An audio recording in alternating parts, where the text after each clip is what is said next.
Mga kapuso, may pasabog pa raw si Ginang Patricia Bautista laban sa kanyang asawang si COMELEC Chairman Andres Bautista. Pero nauna ng depensa ng COMELEC Chairman, ninakaw umano ng misis niya ang kanyang mga dokumento at papeles at saka raw dinoktor. Attorney Gabby, good morning. Good morning. Sakaling ninakaw ang dokumento, posible ba itong gamiting ebidensya sa korte?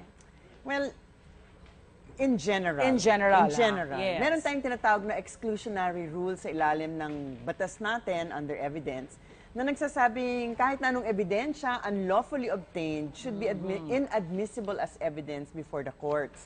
Ang pinagbasihan natin dyan ay ang ating constitution, yung parehong konstitusyon na nagpoprotekta sa ating karapatan against unreasonable search and seizure, yung Constitution na nagpoprotekta sa ating karapatan ukol sa privacy.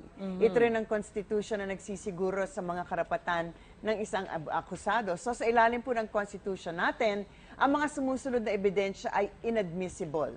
Kung ito ay una, evidence obtained in violation against the right nga, against unreasonable search and seizure, ang dapat may warrant, diba, issued by the court.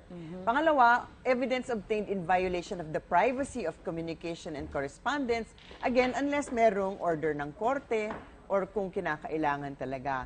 Pangatlo, kinakailangan kung ito ay evidence consisting of extrajudicial confession na walang abogado or yung hindi sinabihan ng constitutional rights, diba? Dapat merong you have the right to sasabihan ka, the right to remain silent, or kung you were tortured into giving that confession. And pang-apat, evidence obtained in violation of the right against self-incrimination. Lahat ito garantisado sa ilalim ng Constitution na hindi pwedeng gamitin sa korte, inadmissible for any purpose.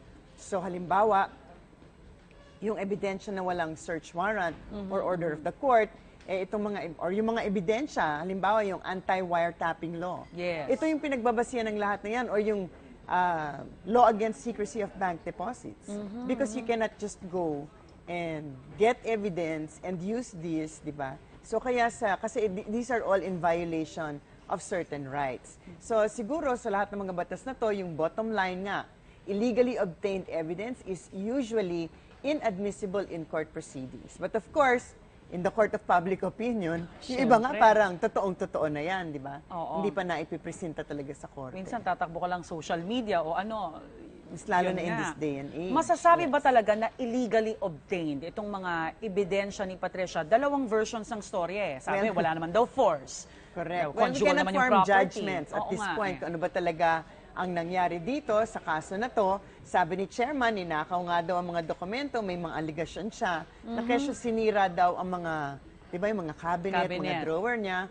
But in relation to this, again, not in relation to this particular case, but it would be interesting to note na nagkaroon ng isang kaso na umabot sa Korte Suprema na ang issue nga ay kung pwede bang gamitin bilang ebidensya laban sa isang asawa ang mga sulat, litrato, dokumento at iba pang kagamitan na kinuha ni Mrs. mula sa drawer at cabinet ng asawa niya na walang pahintulot. Ano nangyari sa kasong yan? Ay, well, sa kaso po ng Silueta versus Court of Appeal, sinabi ng Korte Suprema na yung mga litrato at love letters proving yung infidelity ng kanyang asawa taken by the wife without the knowledge of the husband are inadmissible as evidence for having been obtained in violation of the husband's privacy of communication and correspondence. Sabi ng Korte Suprema, hindi porkit kinasal kayo ang pagiging husband and wife, hindi daw justification o pahintulot para ang isa ay magbukas at maghalughog ng mga drawer at cabinet ng isang partido.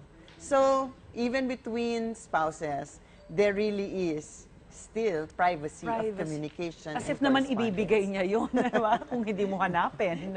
Kung hindi man pwedeng gamitin ang ebidensyang ito, attorney, pwede bang tumestigo ang isang tao laban sa kanyang asawa? Well, I think this issue has been raised already, yung tinatawag na spousal privilege. Actually, dalawa yung privilege na yan sa ilalim ng rules of court natin. Yung una ay isang mas malawak na privilege na magsasabing bawal tumestigo ang isang husband or wife laban or bilang kampe ng kanyang asawa without the consent of the affected spouse, pwera lang lamang kung ang kaso ay isang civil case against each other. Di ba? Halimbawa, legal separation, annulment, separation of property, or in a criminal case against the other or yung mga ascendants and descendants nila.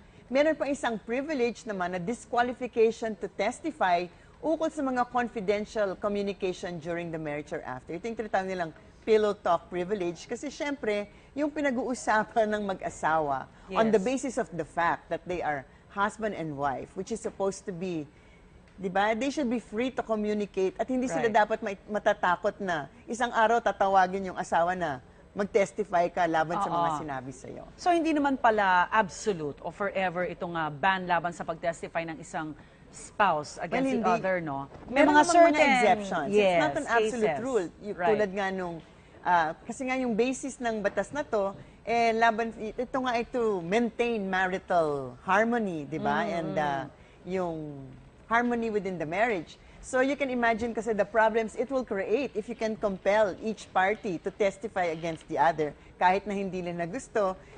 Sabi nga nila, kung nagmamahalan pa sila. Pero meron ngang isang view na nagsasabing kahit na merong ganitong mga disqualifications sa ilalim ng batas, kung hindi naman daw harmonious na ang relationship, baka daw hindi na mag-a-apply itong mga privilege na to. Kasi sabi nila, kung ang basihan ng batas ay to maintain marital harmony, when there is no more harmonious relation to speak of, then maybe you can not apply the rule against marital privilege. Ibig sabihin, kung merong isang pananaw na nagsasabing, kung hindi na sila talaga maayos na nagsasama, ay baka hindi na nila ma-invoke na inadmissible na mag-testify o mag-witness yung isang asawa laban sa kanyang asawa. So parang kung in confidence mong sinabi yan sa asawa mo, nagkaroon kayo ng issue, hindi na harmonious, pwede mo na rin ilabas ang baho niya. Parang pero ganon. yung feeling ko pa rin sa isang banda, di ba? You should, parang husbands and wives should never feel that one day any information they shared can be used against each other. So titingnan natin. I think actually in an interview, parang sinabi din ni Justice Secretary na ipe-pursue nila itong exception na ito. Di ba?